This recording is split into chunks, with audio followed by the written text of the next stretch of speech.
Hello everyone and a very warm welcome to NEET now your NCERT destination. यहाँ पे हम बातें करते हैं एनसीईआरटी की।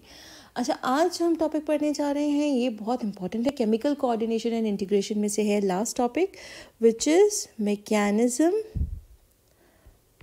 Of hormone action. यानी कि जो हमारा हार्मोन है वो बेसिकली काम कैसे करता है, जो एक्शन है, जो भी फिजियोलॉजिकल चेंज है, जो भी बायोकेमिकल चेंजेस हैं, वो कैसे होते हैं, कैसे रेगुलेट होते हैं। ठीक है, इससे पहले अगर अभी तक सब्सक्राइब नहीं किया है, make sure you subscribe to the channel. Also video end तक देखिए ताकि मैं दोनों जब रिसेप्टर्स आपको एक्सप्लेन कर रही हूँ तो आपको समझ में आ जाए। ठीक है, अब जो हार्मोन है हमारा, हमें पता है कि उसके बहुत सारे एक तरीके से फंक्शंस हैं।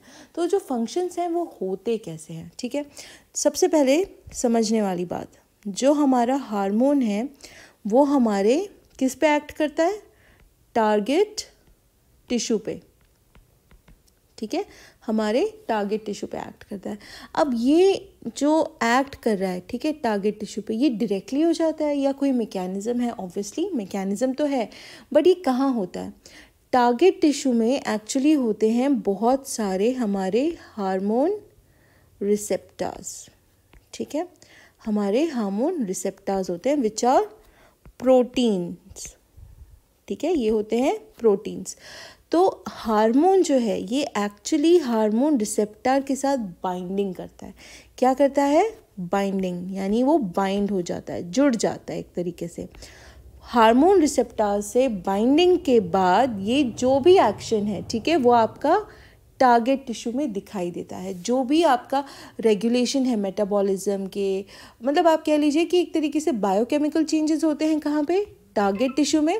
और वहाँ से जो मेटाबॉलिज्म है या जो भी आपके फिजियोलॉजिकल चेंजेस होने हैं वो वहाँ से दिखाई देंगे, टारगेट टिश्यू से। ठीक है, अब ये जो हमारा बाइंडिंग है जिसकी हम बात कर रहे हैं, बाइंडिंग होती क्या है? ये होता है आपका एक तरीके से हार्मोन रिसेप्टर कॉम्प्लेक्स।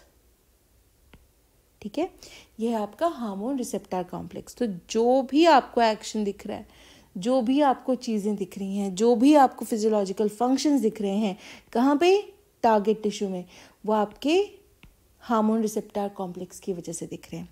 अब यहाँ पे हमको ये पढ़ना है कि दो होते हैं। ठीक है, जो हमारे हार्मोन रिसेप्टर कॉम्प्लेक्स हैं उसके लिए जो हमारे हार्मोन रिसेप्टर्स हैं वो दो तरीके के होते हैं। पहला इसमें कौन सा है? Membrane bound. ठीक है, मेम्ब्रेन बाउंड। और जो हमारा दूसरा है दैट इज इंट्रासेल्यूलर। ठीक है, तो ये दो हमारे अलग अलग तरीके के हार्मोन रिसेप्टर्स हो गए जो कि हार्मोन्स के साथ बाइंडिंग करके फर्दर बायोकेमिकल चेंजेस लाते हैं टारगेट टिश्यू में, और इसी तरीके से मेटाबॉलिज्म और जो भी फिजियोलॉजिकल चेंज एक्सपेक्टेड है या हम चाहते हैं वो दिखाई देते हैं। ठीक है, अब हम एक एक करके इनको डिटेल में पढ़ते हैं। ठीक है, तो पहला हम पढ़ने जा रहे हैं मेम्ब्रेन बाउंड रिसेप्टर। ठीक है, मेम्ब्रेन बाउंड रिसेप्टर। तो ये हो गई आपकी मेम्ब्रेन।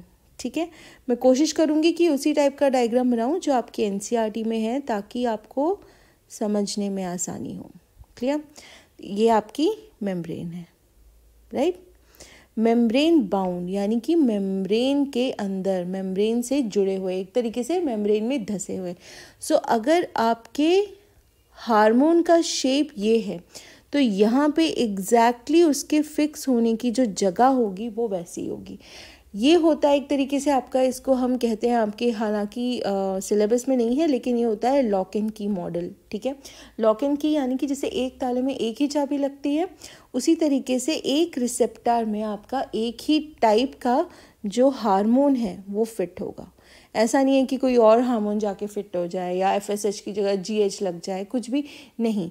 ये जो कॉम्बिनेशन है, ठीक है, रिसेप्टर और आपके हार्मोन का, ये बहुत स्पेसिफिक होता है।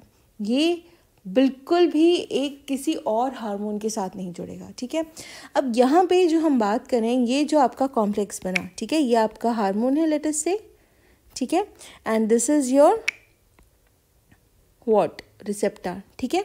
तो यहाँ पे इससे एकदम से आपका फिजियोलॉजिकल रिस्पॉन्सेज जो हैं वो नहीं होता। लेट अस से कि जैसे फॉर एग्जांपल हम यहाँ पे बात करेंगे एफएसएच की, ठीक है। एफएसएच की हम बात करेंगे, follicle stimulating hormone, membrane bound receptors से ये इंटरेक्ट करते हैं। ये टारगेट में जो है उसके लिए उसको यहाँ पे अपना जो कॉम्प्लेक्स है वो बनाना पड़ेगा। यहाँ पे ये इनकी जो फंक्शनिंग है वो ऐसा नहीं होती है कि चलो ये कॉम्प्लेक्स बन गया, आप सीधा हम लोग आपका फिजियोलॉजिकल एक्शन जो है वो लाइव कर देते हैं, ठीक है। ऐसा नहीं होता है। यहाँ पे आपके सेकेंड मैसेंजर्स जनरेट होते हैं। कौन जनरेट होते हैं? Second messengers. ये सेकेंड मैसेंजर्स कौन कौन से हो सकते हैं? आपका साइक्लिक एएमपी हो सकता है या फिर कैल्शियम हो सकता है, ठीक है। ये फर्दर आपके बायोकेमिकल रिस्पॉन्सेस देते हैं, जैसे कि हम पहले डिस्कस कर रहे थे। बायोकेमिकल रिस्पॉन्सेस जो भी हैं आपके वो दिखाई देंगे, और ये बायोकेमिकल रिस्पॉन्सेस जो होते हैं वो आपके फिजियोलॉजिकल यानी कि जो चेंजेस आने हैं बॉडी में, ठीक है, फिजियोलॉजिकल रिस्पॉन्सेस वो दिखाने शुरू करेंगे। सो ये एक तरीके से स्टेप वाइज हो जाता है। जैसे कि पहले हार्मोन जो है वो बाइंड करेगा, बाइंड करने के बाद सेकेंड मैसेंजर्स रिलीज होंगे, वो फर्दर बायोकेमिकल रिस्पॉन्सेस लाएंगे, एंड उसके बाद फिजियोलॉजिकल रिस्पॉन्सेस जो हैं आपके वो दिखना शुरू होंगे। अब जैसे यहाँ पे एफएसएच है तो यहाँ पे फिजियोलॉजिकल रिस्पॉन्स क्या होगा हमारा? ओवेरियन ग्रोथ, यानी कि जो ओवरी की ग्रोथ है वो स्टार्ट हो जाएगी। क्लियर?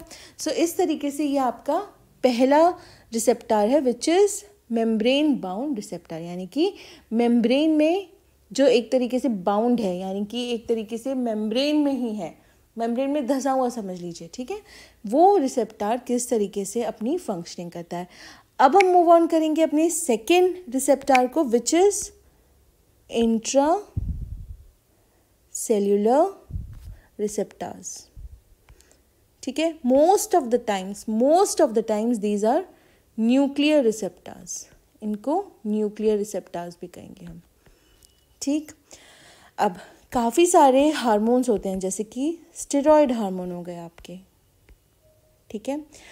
ये आपके जो रिएक्शन है, जो रिसेप्टर कॉम्प्लेक्स फॉर्मेशन है, ठीक है, ये इनके साथ करते हैं, इंट्रा सेलुलर रिसेप्टर के साथ। एक तरीके से ये जीन एक्सप्रेशन या क्रोमोसोम फंक्शन, ठीक है, क्या वर्ड्स यूज़ कर रही हूँ मैं? जीन एक्सप्रेशन या फिर क्रोमोसोम फंक्शन, ठीक है, इसको रेगुलेट करते हैं ये। तो इनका काम ये है कि इंट्रासेल्युलर रिसेप्टर्स के साथ कॉम्प्लेक्स फॉर्म करना, और हमें पता है जैसे कि हमने देखा कि most of the time it is nuclear receptors. तो ये जो रेगुलेशन है या तो जीन एक्सप्रेशन की होगी या क्रोमोसोम फंक्शन जो है उसकी होगी, ठीक है। जीनोम के साथ एक्ट करते हैं। तो ये क्या होता है, जैसे लेट अस से ये आपकी मेम्ब्रेन है, ठीक है। मेम्ब्रेन में यहाँ पे नहीं है आपके, ये फर्दर आपका न्यूक्लियस है। यहाँ पे आपका कौन है? ये जीनोम है, राइट, mRNA। तो ये आपका न्यूक्लियस है, राइट, ये है आपका जीनोम, mRNA। क्लियर? अब क्या होगा, जैसे एस्ट्रोजन है, ठीक है, एस्ट्रोजन यहाँ पे है, ये मेम्ब्रेन क्रॉस करके अंदर आएगा, अंदर आते आते आते ये न्यूक्लियस के भी अंदर आएगा, और यहाँ पे जो है, ठीक है, एक तरीके से इसका कौन होगा? रिसेप्टर। यहाँ पे आके ये उसमें फिक्स हो जाएगा, ठीक है। अब जैसे ये यहाँ पे आया, यानी कि आपका क्या फॉर्म हो गया? Complex, right. एक बार कॉम्प्लेक्स फॉर्म हो गया तो जो भी फंक्शनिंग है यहाँ पे वो किस में दिखाएगा? हमने कहा है न्यूक्लियर रिसेप्टर है, किस में दिखाएगा? जीन एक्सप्रेशन में या क्रोमोसोम फंक्शनिंग में, राइट। सो यहाँ पे जो भी आपका है, यहाँ पे फॉर्मेशन होगी प्रोटीन की, और फर्दर जो भी आपका फिजियोलॉजिकल रिस्पॉन्स रिक्वायर्ड है या फिर जो भी हमारी जो एक्शन होना है, जो फंक्शन परफॉर्म करना है इस पर्टिकुलर हार्मोन को, वो करेगा। इस केस में जो टेक्स्ट बुक में एग्जांपल दिया है वो दिया है कि सपोज दिस इज एस्ट्रोजन, तो यहाँ पे हमें टिश्यू ग्रोथ और डिफ्रेंशिएशन देखने को मिलेगा, ठीक है। सो दिस इज़ हाउ जो आपके हार्मोन्स हैं वो काम करते हैं, किस तरीके से उनका एक्शन होता है। दो टाइप के हैं, मेम्ब्रेन बाउंड इंट्रासेल्युलर या फिर न्यूक्लियर रिसेप्टर्स। बहुत ज़्यादा डिफ़िकल्ट नहीं है, लेकिन कोशिश करनी पड़ेगी, ठीक है। अब जैसे जैसे आप थोड़ी फिजियोलॉजी ज़्यादा पढ़ेंगे वैसे वैसे आपको लगेगा कि इजी है, बट इसमें कंसिस्टेंसी चाहिए, आपको पढ़ना तो पड़ेगा, ठीक है। तो फटाफट एक बार इसको रीड करिए एनसीईआरटी से, क्वेश्चन सॉल्व करिए, कमेंट करिए जो भी इश्यूज़ हैं, जो कोई चीज़ें समझ नहीं आ रही हैं। हमारे साथ फेसबुक पे जुड़िए, व्हाट्सएप का कॉलिंग का नंबर मैं नीचे दे रही हूँ डिस्क्रिप्शन में। So if you want to speak to us directly, आप हमें कॉल भी कर सकते हैं, ठीक है। बाहर मत जाएं, स्टे सेफ, ध्यान रखें, बहुत ज़्यादा सैनिटाइजर्स यूज़ करें, मास्क कभी नहीं हटाना है, और बाहर मत घूमिए, ठीक है। जस्ट टेक केयर, क्योंकि एग्ज़ाम तक आपको अच्छे से सेफ एंड हेल्दी रहना है, ठीक है।